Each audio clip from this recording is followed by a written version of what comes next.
Hi, and welcome to this week's edition of the Las Vegas Advisor Weekly Update with Anthony and Andrew. Today is Tuesday, and it is October 18th, and we're coming to you a little late because last week was the gaming convention, and there was a lot going on in town in the casino and gaming world. Yeah, what was the Van Halen song, Hot for Teacher? Yeah. I hear you missed us. We're back. So thank you guys. You were inquiring. You're like, where's the show, guys? Unfortunately, we were just working, getting things done. Things to do. I mean, every year is a gaming convention, G2E. Yep. And I mean, everybody's in town. I mean, everybody. And especially now coming off the pandemic when they skipped it for 1 year and all of a sudden, people are trying to get the thing going again. And we just couldn't find a free 20 minutes, right? No, but not during G2E. Yeah, I went. I spent some time, I was thinking about this, my 7th G2E, and then there was 1 year where they didn't do it. I've been going to this thing for a while. At least for me, it's a while. I mean, yeah. But what'd you see? I mean, I didn't go. We'll talk about that in a minute. But I mean, what'd you see? I saw a lot of electronic table games. So these New are wave. Games that are going to replace dealers. Yeah, new wave, the stadium type stuff, right? Yeah, and they're cool, and they got a lot of fun side bets, and they're coming from a lot of different companies. Interblock being the most prominent and probably coolest games that I saw. Also, I saw some stuff from IGT, and I got to see their newest incarnation of Wheel of Fortune, which I can't show any pictures of or anything like that, but I will say it's fantastic. Well, this whole idea of the stadium games. Yeah. Basically what you have one dealer, one live dealer who's either spinning a wheel or dealing hands of blackjack or whatever, and everybody sits in a stadium type of setting in chairs, and you play against the dealer by punching in your bets. Yeah. And if you want to see it, go to a place like the Gold Coast, and you'll see the big stadium. Go to most of the station casinos. Mm-hmm. Casinos. A lot of the locals places do this. Venetian's got one now. Venetian, Treasure Island. Mm-hmm. This is kind of the new wave. Why? Because they don't have to have so many real dealers. You only have to have one real dealer. So you cut down on labor costs and that sort of thing.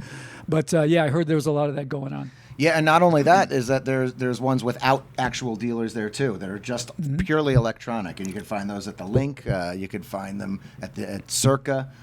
Cool. Let's get rid of all the people.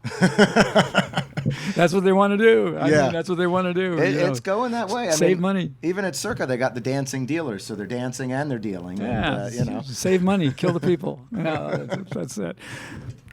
All right, but Anthony, you didn't go to G2E this year, and so I was wondering, how come you don't go to G2E? Well, I haven't gone to G2E in 4 or 5 years. Okay. I used to go all the time. This is the thing you do in Vegas. If you're in the industry, you go to G2E, or at least you're supposed to. And I did it for years. Mm-hmm. And all you do is walk around with a name badge and shake hands. You do see a lot of things, but everything that you would see there, you either read about, or you've got other connections, or you're reading press releases or something, so I don't do it. Now, I do go to, there's a lot of parties and things on the side, and that's where really the work gets done. Yeah. I went to an unbelievable meeting at Haleo. Somebody invited me to a dinner meet in Haleo at Aria. Mm-hmm. It's fabulous food. And really, business gets done there. So It's a really great time for the industry and for Vegas. It's great if you go to the show, but you don't really have to. There were a lot of parties this year. Oh, yeah. There were parties at the Palms, at the Ghost Bar. There was a lot of G2E parties that were pretty wild. I'm glad it's done. All right, so Anthony, MGM has closed their buffet, the MGM Grand, but not for good, right? No, temporary. Okay. It's going to be closed for renovations. It will reopen November 14th. Why do you think they closed? You know what? To be honest, I don't know, but I think that they're probably just revamping it again. That's what happened with the 13 buffets opened up, and they kept changing times, and they kept changing menus, and they kept changing. Now it's starting to stabilize a little bit, and I assume they just looked at it and said, okay, there are a few changes we want to make. We want to change the way things are arranged. We want to change what we're offering. We want to change, who knows what. And so they close to do that for until November 14th. There are still 12 left. Best value that's not necessarily best value, but lowest price to highest price. Okay. All right. So if you're coming to Vegas, you want to eat a buffet, no MGM until November 14th, but you can eat at lowest price to highest price. South Point, Rampart, Westgate, Main Street Station, Circus, Excalibur, Luxor, Palms, Cosmopolitan, more and more expensive, Bellagio, Wynn, and the most expensive of all, Caesar's Palace. Yep, the Bacchanal Buffet at Caesar's Palace is the most expensive. I think that's coming in around $90 Yeah. a person with taxes. And Yeah, it's everything. terrific. But I mean, for that amount of money, you can do better at some of the other ones. You Yeah. know? Well, they say Bellagio got rid of their king crab legs, but Bacchanal does have the king crab legs. Well, look out, because there's a crab leg problem. Like supply chain, now it's crab legs. So who knows what's going to happen to crab legs at the buffets? I don't know. I didn't know that. Okay. It is happening. All right, it's happening. But at least Palms has their Wednesday night all-you-can-eat lobster buffet. Still do. Okay, and this one is a consumer alert for if you're living in Vegas or if you're coming to Vegas in a car. Tell us about the HOV lanes, Anthony. HOV, high occupancy vehicles. Okay. HOV, that's in California, probably other places they call them the diamond lane.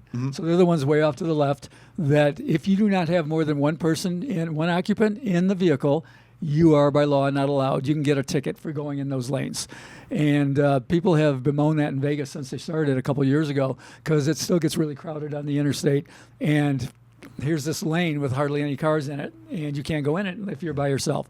Well, they changed the rules on this. They're going to give it a try for, I think, 18 months, where every single day between the hours of 10 p.m. at night, 10 p.m. and 5 a.m., single occupant vehicles can go into the HOV lanes. Now, how much will this be worth? I mean, it's only good. It's only important if there's traffic. So between 10 at night and 5 in the morning, I don't know. But at sometimes, on the weekends, because it's daily, it's every day, it might be a good thing to know. And you don't want to go in those lanes against those hours, because if you get stopped by a cop, you're going to get a pretty hefty ticket. But it's an opportunity. If it's between 10 and 5, you can ride those lanes now. Yeah, so you got to pay attention to the signs. They're probably going to have a sign saying that it's okay. I don't know if they will. They're just going to say the HOV lanes start right now. Okay. And if you don't know it, you're not going to go into it if you want to avoid the ticket. And if you do know it, you can do it, with impunity. Okay, between 10 p.m. and 5 a.m. Daily. Okay. All right, well, listen, Vegas is a 24-hour town, so now you know. All right, and in NFL football news, the Survivor update, Anthony. How many people are left? 382 are left in Circus Survivor. Oh, Out of 6,300 plus. That's 6%.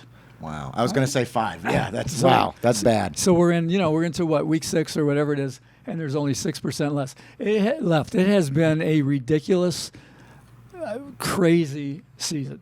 Every week there's a gigantic upset and people get knocked off.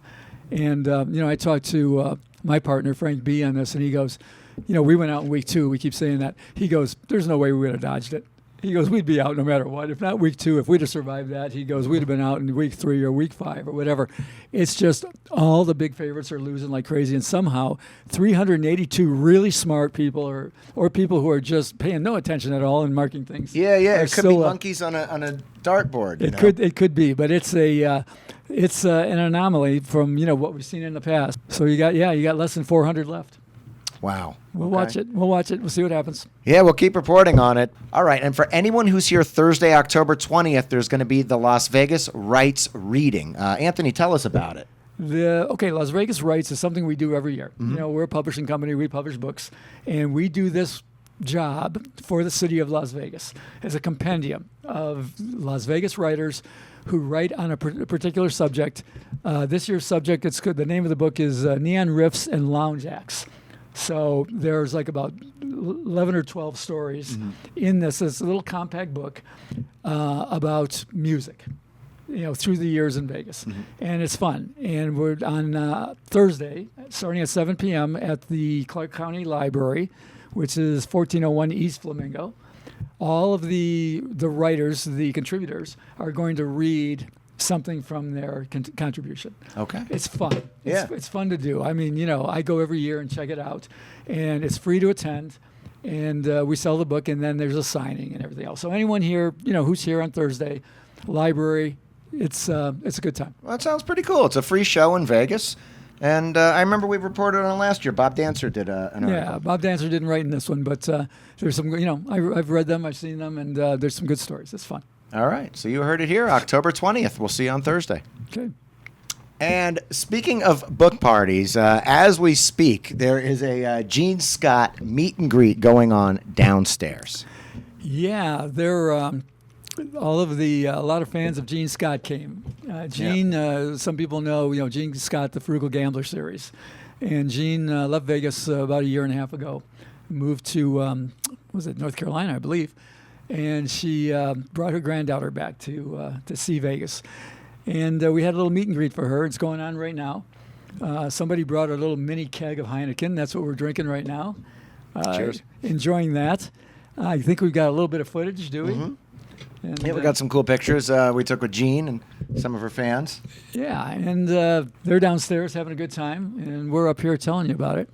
But, the thing about it, if you don't know, Gene Scott's book, The Frugal Gambler, is the biggest selling book that we've ever done here. Mm-hmm. It sold over 100,000 copies. It went to number 2 on Amazon. The only book that it did not surpass was one of the Harry Potter series. Okay, well, that makes sense. Yeah, it was there for a day and a half. Yeah. So, I mean, most people don't get that close forever. And Yeah. It was there for a day and a half. So it was our biggest book of all time. One cool thing about the cover of that book, Andrew, that almost nobody knows, and I told the story down there, and none of them knew it, and Gene Scott had actually forgotten it. Right, and they all bought the book. Yeah, and when Yeah. you look at the book and you look at The Frugal Gambler, it looks like some kind of font that you would try to figure out. If you look really close, they're individual quarters. We didn't know what to do with the cover. We weren't sure what to do with the cover. We just started publishing, and somebody came up with the idea and said, why don't we make the title out of quarters? Because that's what she's talking about, is beating casinos, mostly at quarter, video poker, and things like that. So if you look closely at the title, it's all made out of quarters. Like it looks like embroidery, but it's quarters. So it's not a font, it's actually a picture. We're going to put a picture up. It's a picture of, those are all quarters lined up. That's cool. Yeah. And I just want to say, it was really lovely to meet Jean. Yeah, well, I've known her a long time, and she's been lovely from the start. Yeah.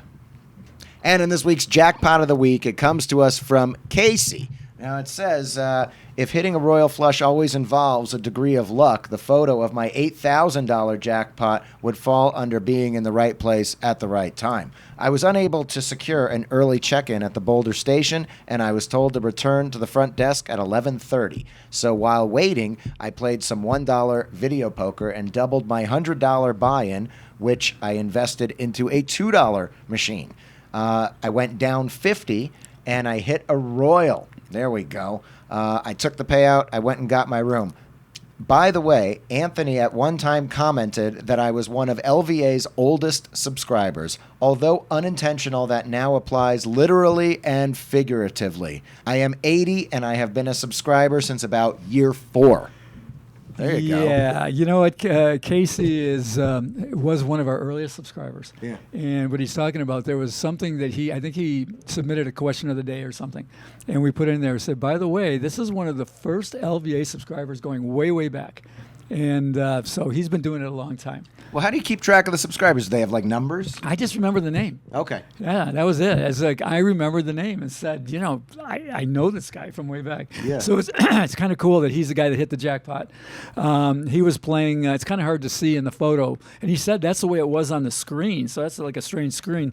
But he was playing 8-5 bonus poker, 99.17%, really good game. Okay. And he popped it. But what I really like about this one is how he brings up the luck factor. Yeah. That was a really good comment because sure, you want to play as well as you can. You want to play the best game you can. You want to play the best strategy, but you could be the best. You could be Bob Dancer-esque, and you could go forever without hitting a royal. You got to be in the right place at the right time. Yeah, and that's something to always be reminded about. You've talked about this in the past, how there's a variance in gambling, and then there's also a bell curve. Well, and the important thing here is what's really important is that the random number generator is rolling all the time. And what he's saying is, if he had not been turned down, it's not like that royal, he might have hit the royal anyway, but it's not like that particular royal that he hit was sitting there waiting for him. If he had checked in, he would have never hit that royal. Mm-hmm. And the only reason he did is because they told him he had to come back, and he went and sat down and hit that random number generator at the exact proper time. Yeah. So that's the way it happens, folks. You got to get lucky. Yeah. All right. Well, you heard it from Anthony Curtis himself. You got to get lucky. So thank you for liking, sharing, and subscribing. We'll be back next week, probably on time and on schedule. We hope so.